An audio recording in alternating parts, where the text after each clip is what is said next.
Hi, I'm Arthur Dickens, and this is my Rugby Legends podcast. In each episode, I interview an amazing rugby player or coach to get their insight and advice for young rugby players just like me, who are keen to learn and get better. In this episode, I'm honoured to be speaking with Sir Clive Woodward, the only head coach of England to win a World Cup. As a player, Sir Clive played at centre for Leicester Tigers and Manly, as well as winning 21 caps for England and playing on 2 Lions tours. However, most people know Sir Clive as a hugely successful coach. Under his leadership, the England men's team broke all records in becoming the world's #1 ranked side before becoming world champions in 2003. I hope you find Sir Clive's knowledge and wisdom as helpful as I did. Enjoy. But the secret to teamwork, you get every individual really working their socks off to improve themselves and get better. Great teams are made of great individuals, which sounds a bit of an anathema, if you know what I mean by that. And I think most people enjoy it when they've got a ball in their hands and they're running around, trying to find space and not just bashing into people. Life doesn't go in a straight line for anybody. There's always bumps on the way, and it's how you handle those bumps is normally a sign of a champion team or a champion coach. So Clive, I'd like to start by asking you about your playing days before you became a coach. What did you love most about playing rugby? Well, first of all, I loved all sports. I still do. I say to all the young people I work with, try and play all sports. My major love was football, soccer. I never played rugby till I was 13, but then I went to changed schools, went to a kind of a rugby school. I started playing rugby and found I really enjoyed it. But the biggest thing I enjoyed was it was obvious that rugby was for all shapes and sizes. All the football players tend to be similar sizes, whereas the rugby players, those big guys, small guys, tall guys for the line out, fast guys for the wings. So what I loved about it was, we was for all shapes and sizes. You made great friends. There's no doubt rugby is a great team game. But I think, because you had all shapes and sizes, you made friends with maybe people that you wouldn't normally actually do if you were playing football, for example. So that's what I love most about it. And I think it just creates great friendships. That was the biggest thing I noticed, that the rugby teams tended to have a lot closer friends than maybe the other sports teams in the school. So it's just, and it still is. I think that's still one of the big strengths of rugby, that you do make great friends for life almost. That's very interesting, thank you. And when did you know centre was your position? Was this your decision or did it come from a coach? Well, I probably still don't know centre's my right position, because I kind of played at the top level in the centre. I played for England in the centre, but I played for the Lions on the wing. But my favourite position was fly half, as I always played fly half all the way through. There was about 21, 22 when I left university. And then because I was a bit bigger, they kind of moved me into the centre, and the smaller player got the position of fly half, which looking back now, I really regret, because I really enjoyed playing fly half, because, whether you like it or not, fly half is the kind of the most important position. It's the quarterback, it's the key position in the game. And you get the ball a lot, you can control the game by your passing and your kicking. So looking back now, I wish I'd stayed to playing fly half and been a bit more strict with my coaches and said, actually, I want to stay at fly half, and either pick me there or don't pick me. But I ended up playing centre, played at the top level, played for the Lions at centre and the wing, but also played for England in the centre. So, I'm just glad to be playing, I guess. But fly half was my favourite position, still is, and that's still the key position in any team. Most teams, the top level, have world-class fly halves, and I was very lucky enough to have Johnny Wilkinson as my fly half. So when I was coaching, so that was a pretty good start. It's very helpful, thank you. And what is the best piece of advice a coach has gave you? I had some really good coaches. Especially there was a guy called Jim Greenwood, who was my coach at Loughborough University, and he wrote a book after called Total Rugby. It's still the best rugby coaching book there's ever been. He's probably the only coaching book there's ever been, I think about it. And it's called Total Rugby, and he was just so keen that the whole team could run and pass the ball. And that sounds strange, but we could play. Rugby is about running, handling. It's an invasion sport, and we try to play fast than any other team in the world, basically. And at Loughborough University, where Jim was coach, that's what we did. And when you play that way, when you literally are confident of running the ball from anywhere on the pitch, you haven't got to kick it just because you're in your 22. You can run it and you can pass it. That's what we loved about rugby, and that was the best bit of advice from any coach. And that's what I followed on when I ended up coaching England. I like to think that the way the England team played when I took over very much replicated what we did at Loughborough University, in terms of we were very fit, we were very fast, but we could move the ball from anywhere on the field of play. And when you got wingers like Jason Robinson and Ben Cohen, that's how we actually played the game. So that was the best bit of advice I've ever got, and also that just allowed us to really enjoy the game. And enjoyment was kind of the number one thing for any coach. If you're a coach, I want to make sure you are to really kind of, enjoy your game, enjoy training, enjoy playing. And I think most people enjoy it when they've got a ball in their hands and they're running around trying to find space and not just bashing into people. Thank you. And who's the best coach you played for and what made them so good? Well, I've just mentioned one, that was Jim Greenwood. So he was probably the number one coach. Sadly not with us anymore. He played for Scotland and the Lions. He was a great player, but he's a great, great coach. And then the second coach, well, equal with Jim, was a guy called Chalky White. Chalky was the coach at Leicester Tigers. So when I left university, I played with the Tigers. We had probably 5 or 6 players in the England team, built in Northampton today. And he just, again, he had a great back division. And he wanted to play the game really fast. And the players he had to convince to do that were the forwards. The forwards maybe wanted to play a bit slower because they weren't maybe as fit as the backs.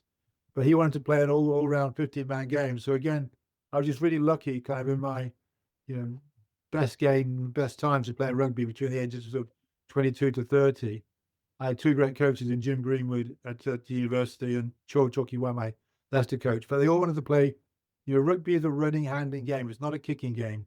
Yes, every now and then you've got to kick the ball. But really it's a handling game. We all want to handle the game of 1 to 15. And that's what both coaches absolutely made sure that we were prepared to do. And that's how you got selected. If you couldn't run for the whole game, be really, really fit and have a great passing game, you wouldn't make the team. And that's how we developed 2 great teams. They were both really successful. That's the key thing. We weren't doing it just for fun. We're doing it because it was the way to win a game of rugby as well. It's very interesting. Thank you. And when did you know that you wanted to be a coach? And how did you start out? I was probably kind of always destined to be a coach in many ways because I did my degree at Loughborough University, but then I did a year's teacher training. So I'm a trained teacher basically. So teaching like teachers at school, you're coaches. There's no different. Teaching is coaching. So I never went into teaching. When I left university, I went into the business world. Working at a company called Xerox. But when the game went professional, that's when you could become paid to become a coach. And I was already coaching a junior side called Henley, and that was my local team, and I was coaching them. But as for fun, as an amateur, I was running my businesses. I was running a finance company. So when the game went professional, I started to say, okay, well, this is. I wish the game had gone professional when I was a player.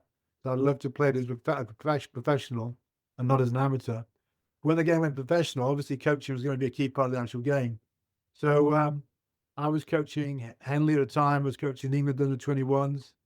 And then England Rugby, the RFU, approached me and basically said, do you want to become our first full-time professional coach? So that was pretty momentous game and a big turning point in my whole life, really, where you had a big change of direction in careers and going from a business career coaching an amateur team to being the number one coach in the country, coaching the England team as a first-time professional coach. So it kind of just happened, Arthur, to be honest. It wasn't planned. It just kind of, I was a teacher. I obviously love rugby because I played rugby. So I think that learning to be a teacher was some of the key skills I learned that enabled me to become quite a reasonable coach, I hope. Thank you. And how did you get the best out of your players? I think you get the best out of your players, and I still think as a player, even in my ripe old age, you still think you're playing the game. The way to get the best out of players is you got to ask them questions. So, for example, I'd be in a team meeting and say, you're in my team, Arthur. I'd just say, Arthur, what do you think? What do you think about this? We're going to play, we're going to do this. What do you think? And then I go, what do you think? What do you think? So I'd always get them engaged in it. I wasn't just telling them. I think if you tell people, I find high achievers, people who are very successful in sport and life almost, don't like being told what to do. What I do like is being involved. If you ask people, what do you think, Arthur? What do you think? And then you listen. And what I learned to do is some of the best ideas came sometimes from the players. I still regard myself as a player, though I'm coaching. But I listen. If it's a good idea, I go, okay, let's try that. Let's do that.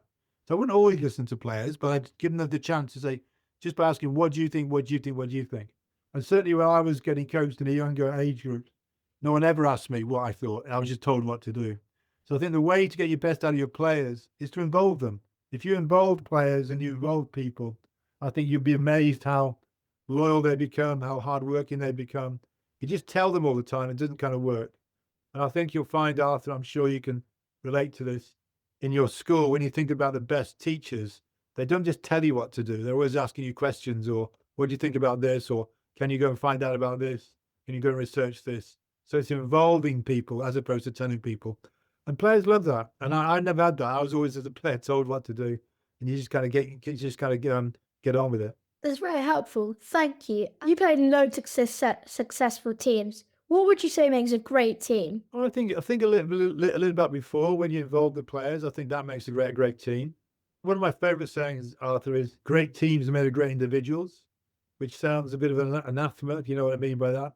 Meaning, it sounds a bit contradictory. Great teams made of great individuals. What I found was, if me as a coach did everything possible to make every individual player better, so it doesn't matter whether you're a prop, you're a hooker, second row, fly half, winger. My number one job as your coach is to make you better what you actually do. So what position do you play, Arthur? What's your position? I play fly half. There you go, Flo. Don't move to centre. That's number one bit of advice. Stay and fly half. So if I was coaching you, Arthur, my number one job is to make you a better fly half. I want you to be able to pass better. I want you to be able to sidestep better, kick better, tackle better, all that stuff. Just you.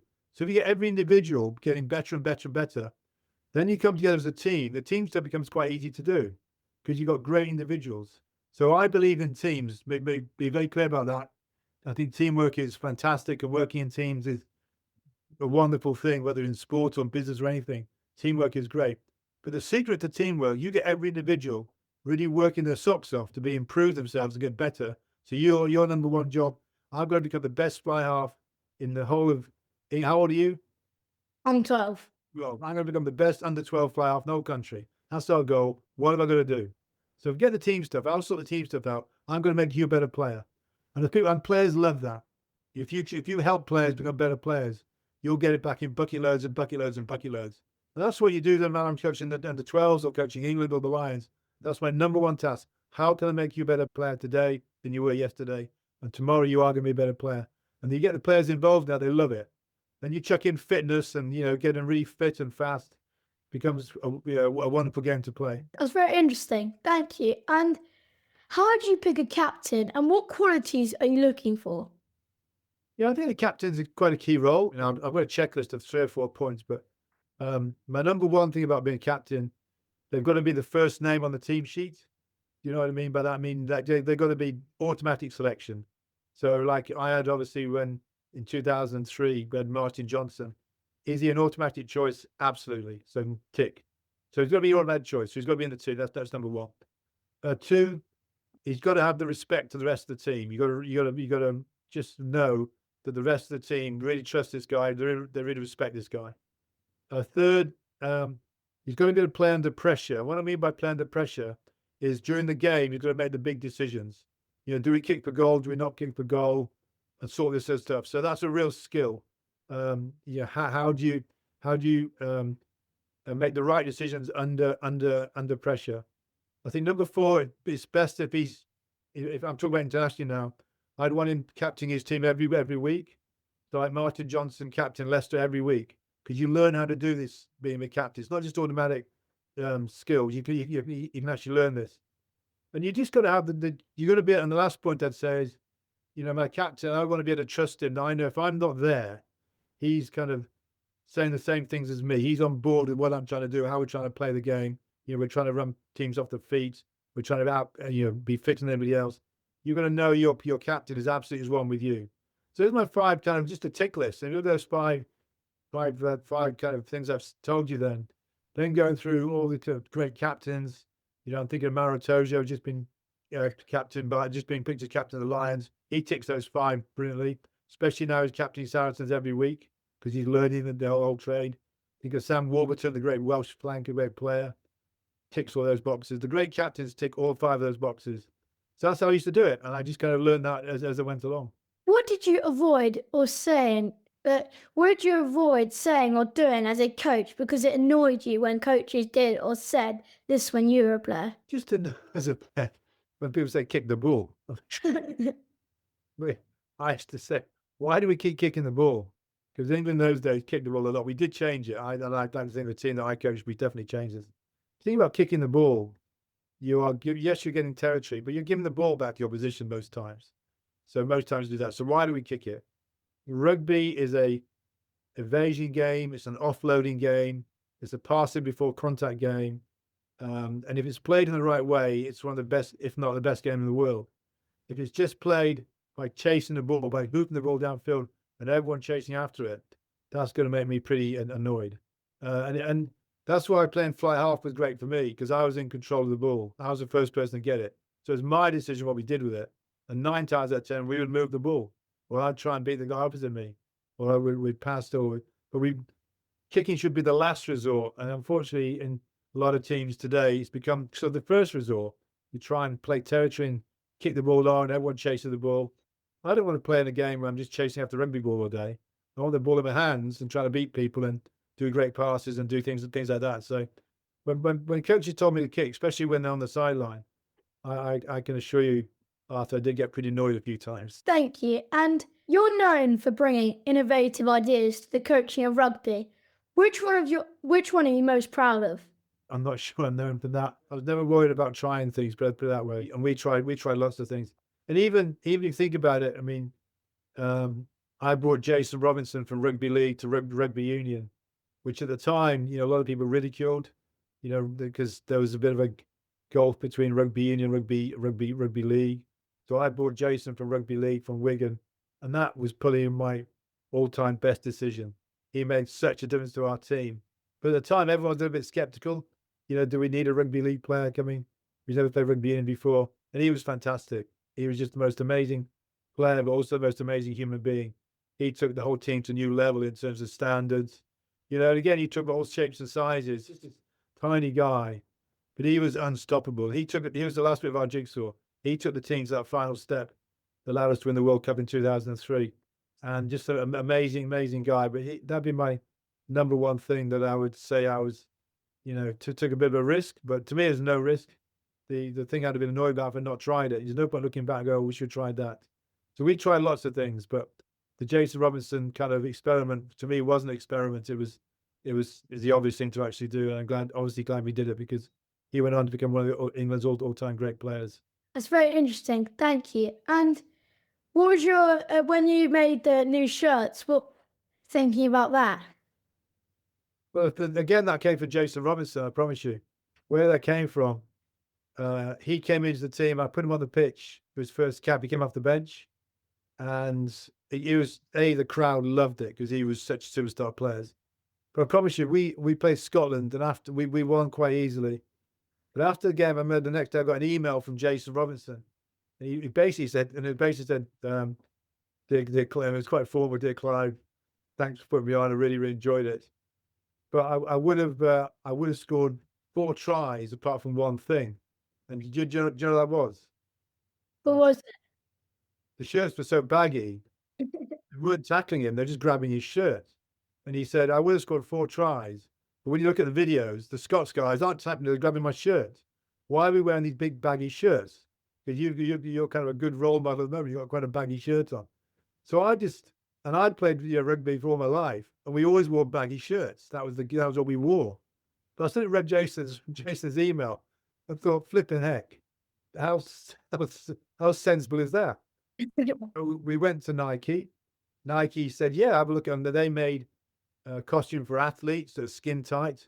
We can wear skin tight rugby shirts. So that's what we did. We got a contract going with Nike. We made these skin tight rugby shirts, which I have to say, after was quite funny watching some of the players trying to put them on. Some of the bigger players, but the guys in the front row were trying to fit on these skin tight shirts. Needed about 3 people to pull them over their stomachs. But of course, Jason Robinson looked the star because he's fit pretty well built. You know what I mean? He got a big 6-pack. So he was built. But it all came from one email from Jason Robinson. Why are we wearing baggy shirts? I read a few times. Said that's a really good question. Why are we wearing baggy shirts? And it was just sheer history and tradition. That's what we'd always done. When you see me play, my shirt's as baggy as yours. I promise you. There was a baggy shirt, and he just said, look, and they were just grabbing all his shirts. They weren't tackling him because he was too good. They were grabbing his shirt. He said I would have scored 4 tries if we have skin tight shirts, let's get skin tight shirts. And that's what we did. That's very interesting. Thank you. In the run up to 2003, England did lose some big games. How did you continue to have strong belief? And did you have any doubts? England lose some big games. Yeah. It wasn't in the run up. We didn't lose in the run up. We didn't lose for about a year and a half. But before that, we lost a couple of games. And crikey, we lost to Scotland once. I mean, this stuff happens. They don't plan it. We obviously a good team, but we got lost. We lost a couple of games. Remember losing to Scotland, particularly. We lost to Ireland away. But fundamentally, we were the win-loss ratio was huge. We were a good team. But in the year before the World Cup, we didn't lose a single game. We won the Grand Slam. We went to Australia and won. We went to New Zealand and won. Went to South Africa and won. We were unbeatable, basically. So I think when you do lose the game, to answer your question, it's a setback, no more than that. And it's how you handle setbacks. But what are you going to get across to your players? You know, you'll never win every single game. No team wins 100%. There are going to be setbacks. These things happen. But it's it's almost to me like planning for it. So when I say planning for it, so when it does happen, everyone knows how to behave, how to react, what to say to the media, how we're going to we're not going to overreact or go crazy. And we lost a couple of big games on the build-up to the World Cup, a couple of years before the World Cup. But that didn't alter what we did. We were totally convinced this is the right thing to do. Yes, we lost this game, but these things happen. But we were kind of prepared for it, and everyone did the right things, and then got on with the next game. Win the next game, you move on. But setbacks will happen, and it's all part of life. Life doesn't go in a straight line for anybody. There's always bumps on the way, and it's how you handle those bumps is normally a sign of a champion team and a champion coach. And your team played in the biggest final in rugby and must have been nervous beforehand. What techniques did they use to manage those nerves? I think nerves are good, Arthur. You can't go to the World Cup final where it's the biggest game of your life and say, just another game, or, let's not get nervous about this. You are going to get nervous about this.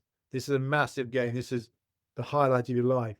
But the saying I use most, and I think everyone kind of got this goes back to great teams made of great individuals, especially on that World Cup final. All week I was saying, if everyone does their job properly, we'll win this game. That was it. Everyone does their job properly. And that was really quite a big thing to put on every player, because you are making every individual player responsible for what's going to happen. You do your job properly, Arthur, and we'll win this game. We've got a good team.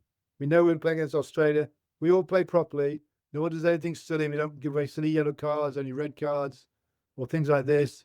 And we play the way we know we'll win this game. And I just kept repeating it. Do your job properly, win the game, including me.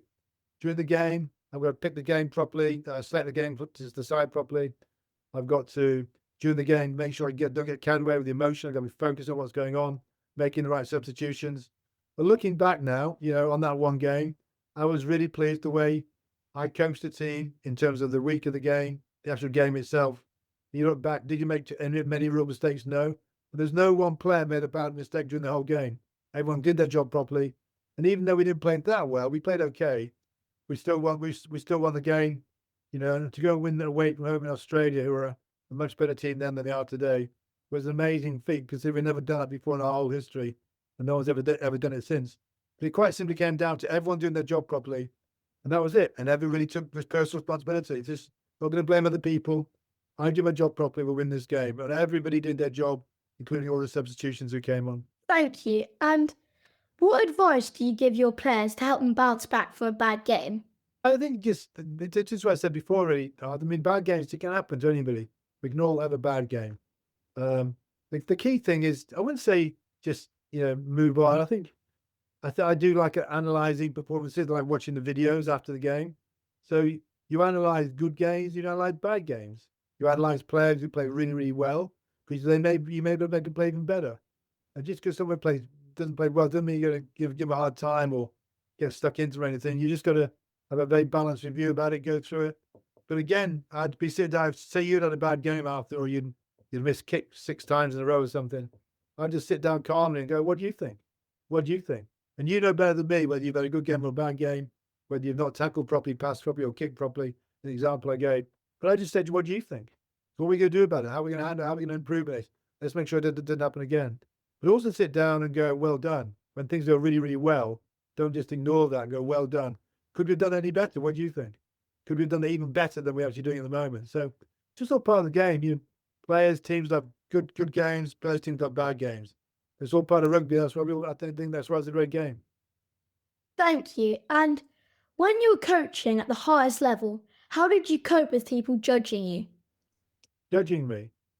Yeah. I think judging, you shouldn't take the job after unless you know you're going to be judged.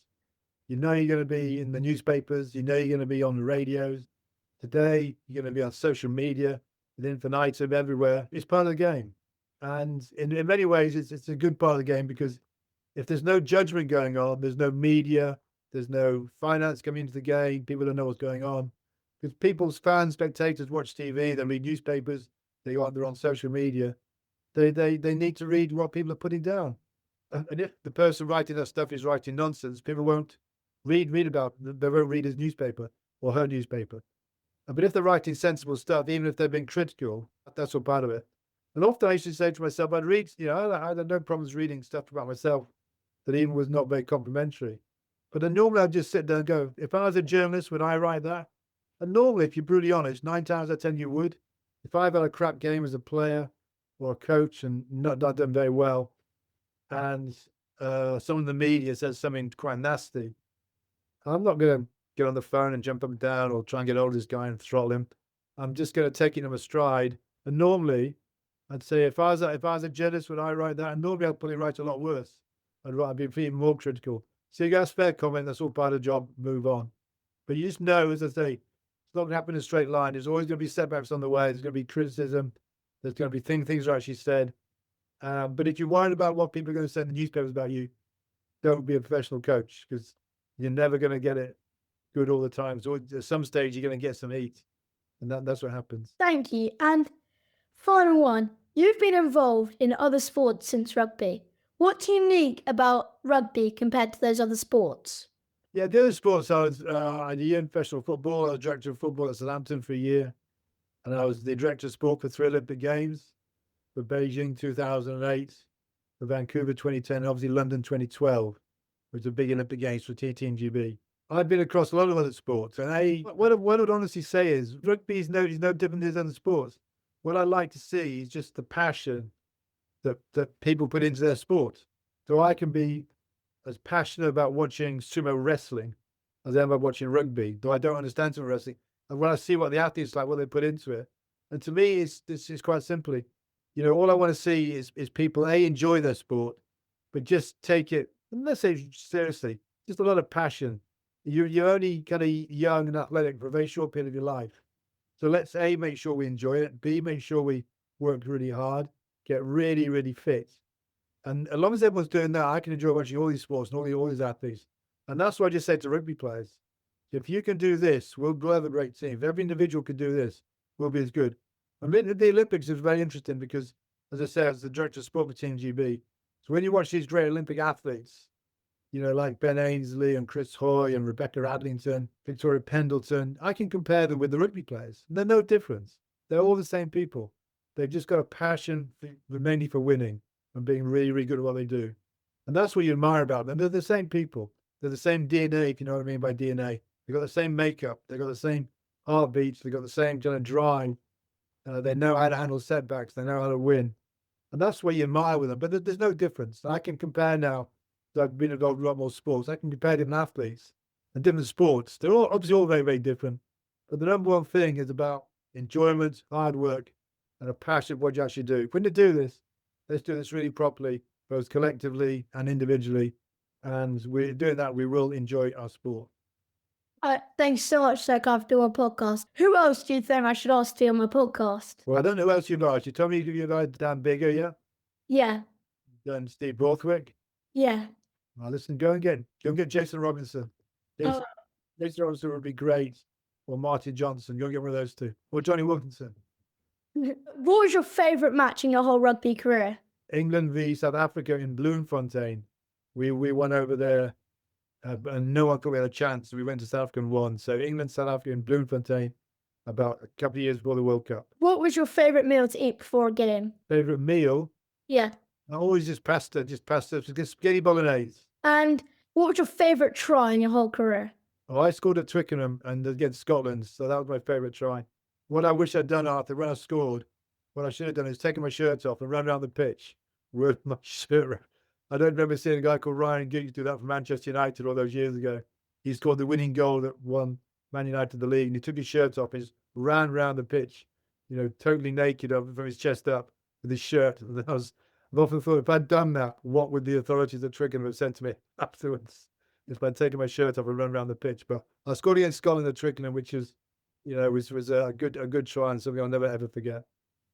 And what was your favourite trophy in your whole career? Oh, the World Cup. I mean, I'm the only Englishman to lift the only English coach to win the World Cup. So no one's ever done it before. I sincerely hope I'm alive when we do it again. I think Steve Ball's has got a big chance. He's got a really good team building up now, especially seeing the way teams like Northampton are playing and Leicester and Bath are playing. He's really got some good players. So I really do like Steve Borthwick, and I think he's got every chance of being the second Englishman to lift the Rugby World Cup. Thank you. What advice would you give to a young aspiring player who was late physical developer and was overlooked by academy coaches because of this?